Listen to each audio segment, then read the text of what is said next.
Welcome to MCHSLive.com news. Before we get started, we want to let you guys know that today's show might be tough for some people. Today we're going to cover information about the 9/11 attacks on America. We will have some news, including details about the rescheduled softball game, another homecoming announcement, but we will also have teachers share their memories about 9/11. It's Wednesday, September 11th, and this is MCHSLive.com news.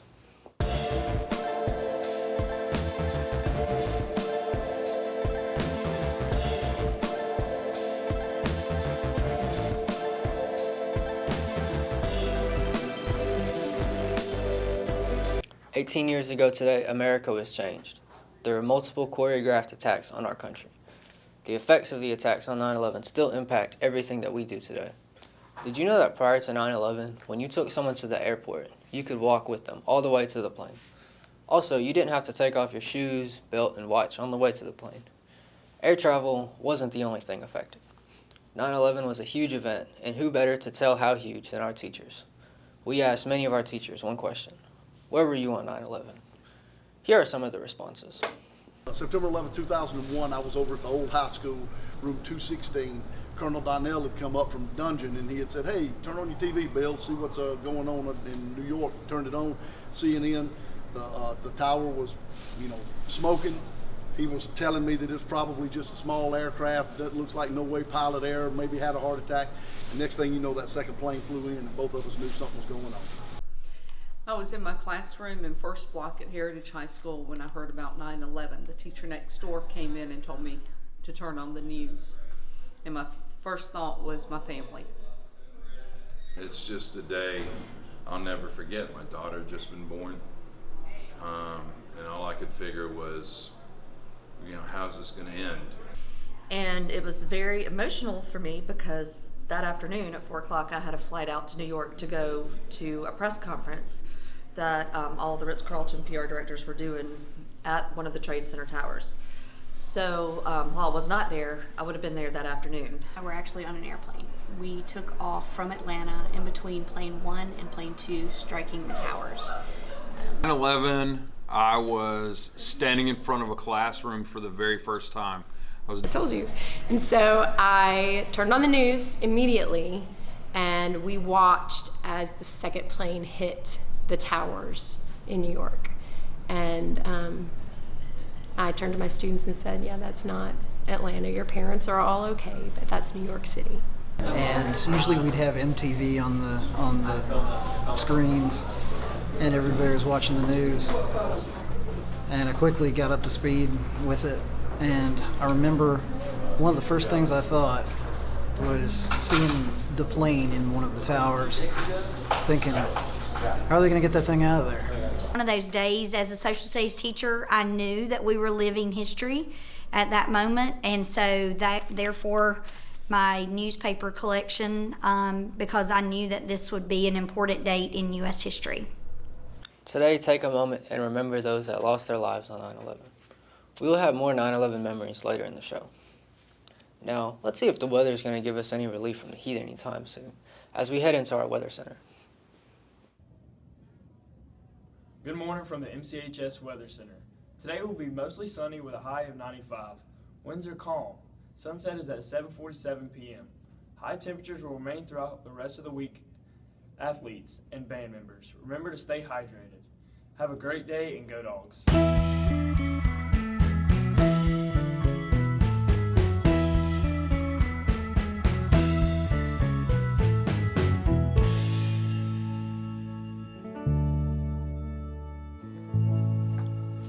Welcome back. Tickets to homecoming are on sale now in the front office. They're $10 each until September 25th. At that time, they'll go up to $15. Go buy your tickets now. Juniors, please check your Google Classroom immediately for information about the homecoming t-shirts. The shirts are $15, and you can give the money to Mr. Kicklighter or Mr. Anderson. If you're interested in presenting at the upcoming science fair, stop by Mr. Harrison's room this afternoon immediately after school to get details about what's required to participate. Any student, be it male or female, that is interested in wrestling should plan to attend an interest meetings tomorrow morning at 7:15 in the morning at Mr. Crow's room. Again, if you're interested in wrestling, please plan to attend an interest meeting tomorrow in Mr. Crow's room. If you can't make it, contact Mr. Crow immediately. Last night's softball game against Hart County was rained out. It'll be made up today at 6:30. Please make sure to try to join the team as they take on this raging foe. Let's take a moment and check out today's Knowledge is Power answer.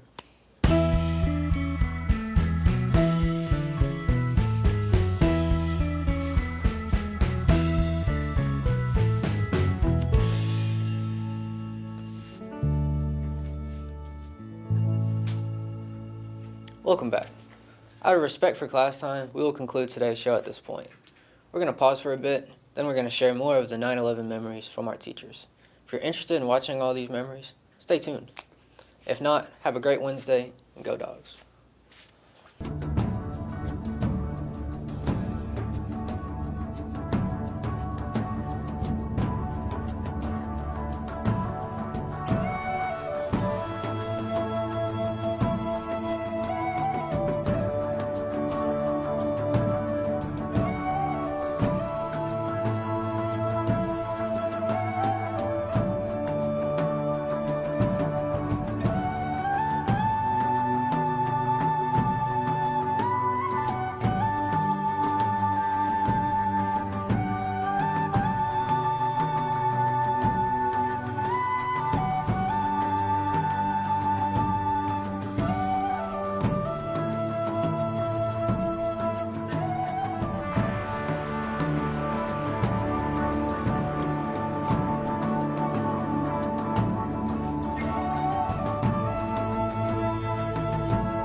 Thank you for sticking around.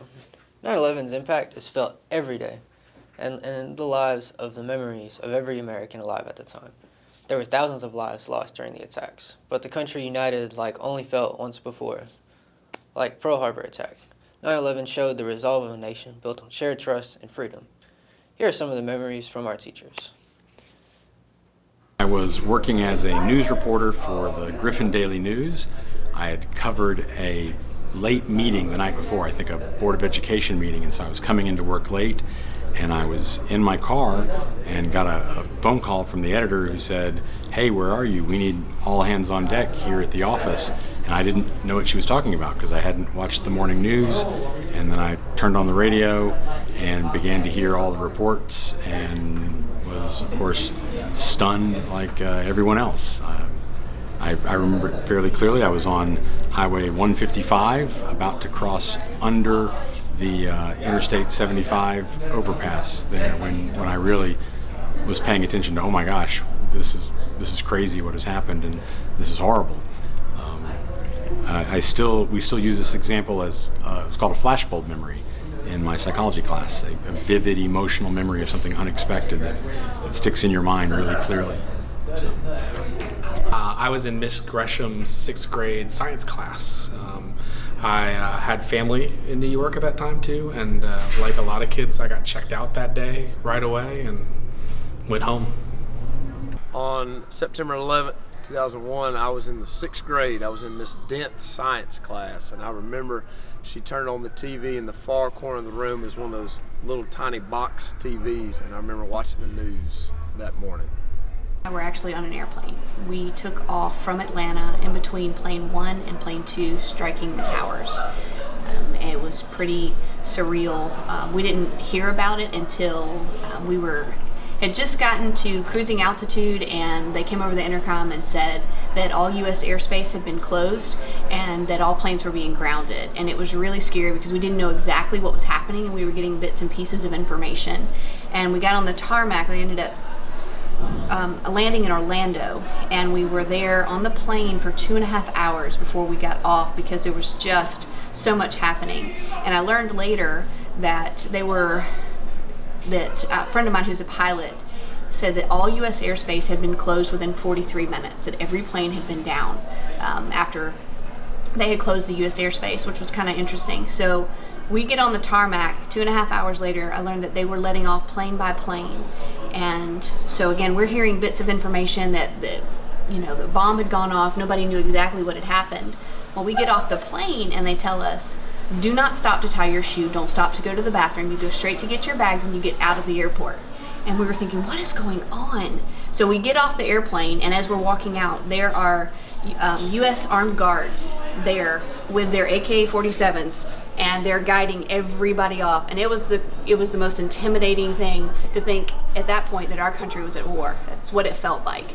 And so we get off the plane, we have to go get our stuff, and we get out. And we were in Orlando for 3 days before we were able to get back. And again, just glued to the TV and what was happening. And it was just one of the most surreal moments of my life.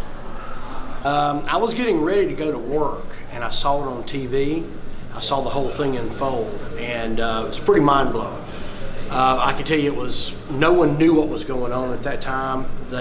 We heard of multiple airlines, so we weren't sure if Atlanta was going to be next, and I lived in Atlanta and I worked in Atlanta at that time. So they were advising people to stay home. I was just sitting there watching it. I had to call my wife, who had already left and gone to work, and we were worried because we didn't know where the next plane was going to crash. So it was really heightened sense of anxiety across the entire nation when it happened. And of course, watching the Twin Towers fall was just surrealistic. I mean, it's mind blowing. I mean, it's something that you can't really conceive until you see it. Just the amount of devastation. Nothing that ever happened, on American soil. Certainly not in our generation or any other that I know of. I was actually working for the city of Madison at that time, and I was in a meeting with a bunch of downtown business owners at Ye Olde Colonial Restaurant, which is now closed, but it's down there on Main Street.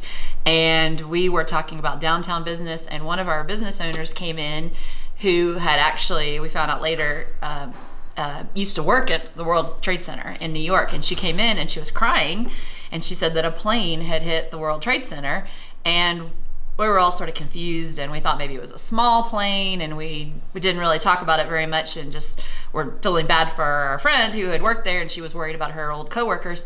And a few minutes later, this was before the time when we had smartphones and things like that, but a few minutes later somebody else came into the restaurant and said another plane had hit the trade towers. And then we all started to get really worried and concerned, because that sounded like something that was not an accident. I was actually 6 months pregnant with Jack Mahoney at that time, so I went home. All of us went home because we wanted to turn on CNN and see what was happening. And most of us that were in that room went home and watched TV and saw everything happen and unfold, watched the towers actually fall on TV. It was just a really shocking kind of thing. And what I remember most about that time was watching it unfold on TV and not really understanding what was happening at all. We didn't understand if the whole country was under attack. We didn't understand if all the planes in the air were in danger. There was just this real sense of not knowing anything that was happening, and it was really, really frightening to watch it happen in real time. September 11, 2001, I was over at the old high school, room 216. Colonel Donnell had come up from dungeon, and he had said, "Hey, turn on your TV, Bill, see what's going on in New York." Turned it on, CNN. The tower was, smoking. He was telling me that it's probably just a small aircraft that looks like no way pilot error, maybe had a heart attack. And next thing you know, that second plane flew in, and both of us knew something was going on. That's where I was. I was at Mansfield Elementary School in Newton County, completing my student teaching. And I had walked to the office to pick up a package for the teacher that I was working with, and they had the television on, and so at that moment's when I saw what had happened. And my twins were in preschool. They were 2 years old at the time, so of course I left to go get them, and we watched the news all afternoon. So I was in my first year teaching. I was at Memorial Middle School, and it happened during my reading class.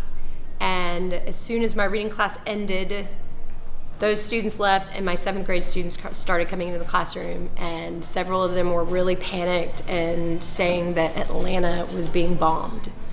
And so, I told you. And so I turned on the news immediately, and we watched as the second plane hit the towers in New York. And I turned to my students and said, "Yeah, that's not Atlanta. Your parents are all okay, but that's New York City." I'll never forget where I was on that day. I was actually in the classroom. and I was teaching my geometry class. And one of my former students was in the building, and he came by as he was walking out, and he knocked on my door, and he said, "Have you heard what's going on?" And I was like, "What?" And he said, "The World Trade Center got attacked." And literally, I could feel the blood rush to my head. I was kind of in shock. We had TVs in the room back then. When we turned the TVs on, and at the school I was at, they let us watch what was going on. And we sat there in dead silence for the rest of the day. Kids would just kind of wander in and out, at the end of the day. And people were in shock watching what we were seeing. My uncle, my wife's uncle at the time, was actually worked at the Pentagon. And he was sitting with the president's chief counsel. His wife was a reporter for CNN. And he was sitting having breakfast, I guess, with him, lunch, whatever, brunch, when the phone rang. And it was, guy's name was James something. Susan Olsen was her name. And she was on the plane that flew into the Pentagon. And she was telling her husband, who was the kind of a bigwig, what was going on, and it devastated him. This is a guy that was pretty high up the chain and done some pretty incredible things. And we drove by it. We actually flew up that Thanksgiving, and we drove by the Pentagon. And people were talking about, it doesn't look like much damage was done, and the conspiracy theorists try to talk about, it barely looked like it was hurt. When I drove by it, you could see this little bitty crane in the building. It looked like a toy, but it was actually a full-size crane. And the damage that they did and what they had to take out and replace was unbelievable. I mean, the amount of damage there was incredible. And that was just the Washington side of it. It's just a day I'll never forget. My daughter had just been born, and all I could figure was, how's this going to end? And trying to look for a way online to see what was going to happen in terms of, where we could go to kind of end the conflict. But yeah, it's a day I'll never forget. It's one of the saddest days. 2001. I had a kid throw something at me, and I took a couple steps towards him before I realized what I was doing. And then I thought to myself, I'm not cut out to be a teacher, because I just wanted to fight with a kid for throwing something at me. But then I went across the hall and I quit. I told the people, I'm out, peace. And one of the teachers across the hall goes, give it another week. I promise if you don't, just give it one more week for me. And I was like, so I said, all right, cool. The next Monday, they said, we're going to do club period, this new thing called club period on Tuesday, which was September 11th. And I said, well, hey, I'm not going to be here but another week anyway. Let's have an art club, and you don't have any rules to come in. You just don't have to pay any dues or anything. So I had 145 kids in my old classroom, screaming and yelling, throwing paper, being all those crazy, like high school kids are when they get out of class. And I stood up on a table, and I said, hey, I'm Mr. Manning, this is art club. Let's all just have a seat on the floor because there's not enough chairs for y'all. And when I got everybody quiet, they came over with the announcements and locked the building down because they said we were being attacked. They said, let's have a moment of silence for the tragedies in New York. And I'm like, what's going on? And then so we turned on the TV, and right when we turned on the TV, we saw the second plane fly into the tower, and the hair on my arm standing up. All the kids in my class got really quiet, and they were looking at me like, what do we do? And I was like, well, don't worry, we're going to be cool. They're attacking the big cities, and we're going to be awesome. We're the best small town in America. And so that day I kind of realized that's what a teacher's really supposed to do. It's not like, yee-haw, all about your subject, all about my subject, trying to, the content. It's all about being here for kids, and I was there for kids, and they were there for me, and we shared that experience of what are we going to do together. And it kind of 9/11 kind of brought me into the teacher profession, where you're supposed to be. And every 9/11 I think that. I don't really think about all the tragedies. I think about how cool this gig is I have, and I get to hang out with I get to hang out, be loved on, and love people. And we get to color and paint stuff. On 9/11, I was in a very different place.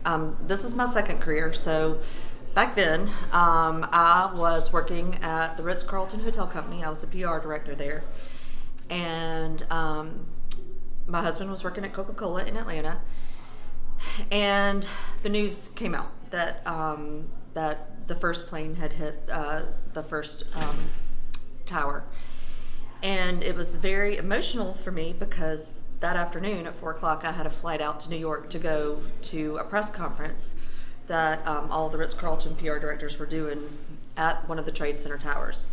So while I was not there, I would have been there that afternoon. So that was kind of scary. And then my husband was at Coca-Cola. He worked in Atlanta, and they locked down Coca-Cola because they were afraid that they were targeting U.S. icons, things that people knew, and so they wouldn't let them out of the building. So we were both in a very scary part with that. And then I'd also just found out the week before that I was expecting my first child, Sarah. So it was a very emotional day for us. It was probably the day that I realized that there's a lot more to life than money and titles, and sometimes it's just nice to be happy. Okay, so I was a student at the University of Georgia, and I was in education. I was studying to be a teacher, and my cohort had gone to an elementary school in Athens to do some observations of classrooms, and we were all spread out all along the elementary building, and when it was time to leave, we were walking towards the front of the school, and all of a sudden saw teachers running, and everybody was running towards the library, the school's library. And so we followed them in there, and they had it up on the television in the elementary school's library, and that was right after the first plane had hit. And so we stayed in there, and we were all in there when the second plane hit. And then obviously all the teachers were crying. As a 20-year-old, I didn't necessarily understand the impact of how big it was at that time, but then they got us all out. They shut down schools, they shut down Athens, like everything got shut down for the rest of the day. 9/11, I was standing in front of a classroom for the very first time. I was doing my student teaching at East Limestone High School in Athens, Alabama, and it was the very first time that I had ever stood in front of a science class to prepare a lesson. And about 30 minutes in, the principal walked in, turned the television on, saw one twin tower with smoke coming from it, and actually watched as the second plane hit the other tower. For that reason, that's why I never take myself too seriously, and remember that there's always an ultimate purpose for every single day we live. 9/11, I was at Fort Huachuca, Arizona. I was a captain in the Army, and I was getting ready for a change of command ceremony for a general who's taking command of the post. And I saw on TV that the Twin Towers had been attacked. And and then from that point on we sprung into action, and we did a whole bunch of stuff to defend the post and I was put on a team for the next couple days to start figuring out who may have attacked the World Trade Center and the Pentagon. I was working at the University of Missouri's bookstore. I was in the music and CD department at that point, and I remember walking in to work, and usually we'd have MTV on the screens, and everybody was watching the news. And I quickly got up to speed with it, and I remember one of the first things I thought was seeing the plane in one of the towers, thinking, how are they going to get that thing out of there? I was riding the bus to class at UGA, and an announcement came over the radio, or the announcements in the bus, that said the classes were canceled. And of course I was really excited because I thought, woohoo, no classes. I didn't know what was going on. I went home, and my roommates were already in the living room watching the TV, and that's pretty much where we ended up staying all day, was in front of that TV watching as the events unfolded. I'll never forget the sadness and just the pure shock and horror of of knowing that this had happened and really being confused because at first everybody thought that it was an accident until live on camera the second plane crashed into the tower, and it was pretty devastating, and I think that's a feeling that anybody who ever experienced it would never forget. See you at Northeast Georgia Medical Center in Gainesville, Georgia. I was a teacher at Eastside High School teaching 9th grade government, and the bell had just rang from one class to change into the other, and I had students that came in that started talking about this plane crash. And so we turned the television on and we started watching and we started talking about it. And then while we were watching, the second plane hit. And then we talked some more and we talked about their fears and we talked about what could go on and what was happening. And then while we were still watching, we ended up watching until both towers fell. We're also at that point starting to get reports in of the other planes that crashed. Classes came and went throughout the day, and we continued to talk about it and just used it as a moment to try to help alleviate the fears for the students that came and stayed at school. A lot of parents came to the school and checked their students out because they just felt more comfortable having them there at home with them. But it was one of those days. As a social studies teacher, I knew that we were living history at that moment, and so that therefore my newspaper collection, because I knew that this would be an important date in U.S. history. I was a paralegal in Athens, Georgia on 9/11. The two trade towers had already been hit, and my boss had sent me to a courthouse a few counties away to make a photocopy of a file. And at that point, I was about halfway there, and at that point the Pentagon was hit. And so I did a U-turn at the next available opportunity, and I went back to Athens to the courthouse. And at that point, there had been a U-Haul that had been left vacated, and so then they basically sent everybody within a 1 mile radius to their homes to make sure that everybody was safe, because really nobody knew what was going on. So then I just went to my apartment and spent the entire rest of the day just watching the news coverage. I was in my classroom at Winder Barrow High School, and the teacher next door, who was a history teacher, came over and said that her students had been watching something on the television monitor and the news broke. I was in 9th grade standing in front of my history class, and we were conducting an election. So I was counting votes, and one of the administrators stuck their head in the door because we didn't have a school-wide intercom. They had to run around and actually relay the message that way. So they stuck their head in and kind of told us what was happening, and we weren't able to pull it up on a smartphone or kind of watch what was going on. So my science teacher actually had a satellite hooked up, and we all went into the science lab so we could watch the news unfold from the day. Today's show. Today, thank a first responder, a service member, a veteran, and their families for the sacrifices they have made for our freedom. Have a great day, and as always, go Dogs.